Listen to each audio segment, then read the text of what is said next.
I'm Leslie Brose with Eastway Behavioral Healthcare. My title is Executive Vice President. My role is Director of Care Management and Compliance. So that role really means that I'm in charge of quality improvement, training department, strategic planning. I'm also in charge of our kids' residential programs. You describe Eastway. So Eastway is the largest mental health organization in Montgomery County, and we serve probably about 2,200 adults in Dayton, Ohio. We also serve kids. Most of our kids' programs are residential, so that means the kids live there 24 hours a day. We have one of those programs in Dayton for boys. We have a program for young ladies in Washington Courthouse, and for boys and girls, younger ages, in Columbus. So we provide mental health services. That includes psychiatric services and nursing, therapy, and lots of case management. Also some vocational support and housing subsidies, group home affiliations, and forensic services, forensic evaluations for the courts. And we have a food pantry. Your own words again, how do you feel like Eastway has benefited the area or just pretty much Ohio in general?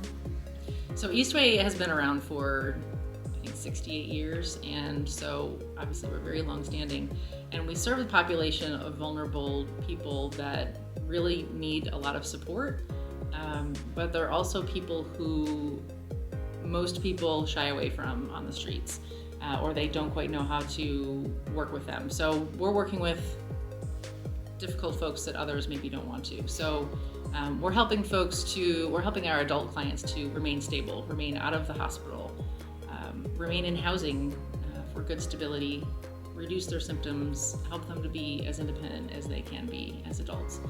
For our kids, we're attempting to teach them better skills. You heard in our orientation that the kids that we serve generally come from very traumatic backgrounds, so abuse, severe neglect.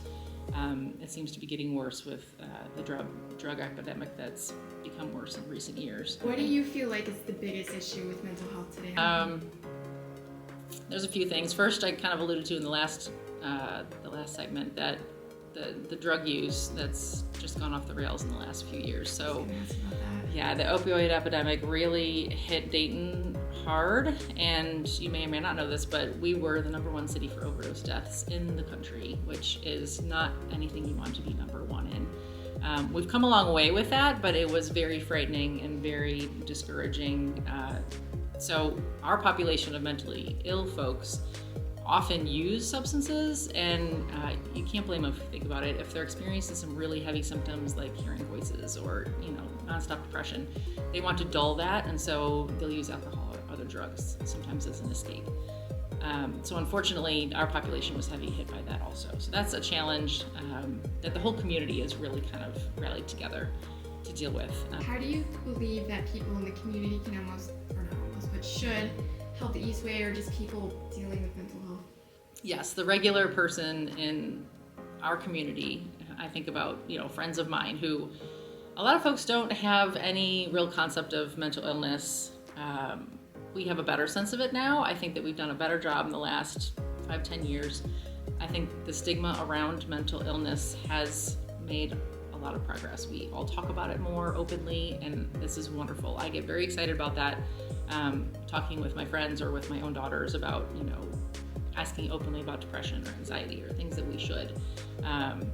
So that, I hope that continues in that direction. So I think I would just encourage people to have an open mind when it comes to those conversations.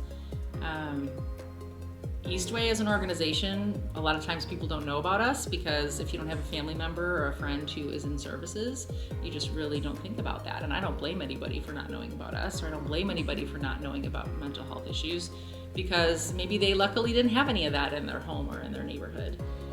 But it also sometimes creates a sense of fear if you don't have any exposure to that. So again, I think it just comes back to open-mindedness and not having so much fear around it.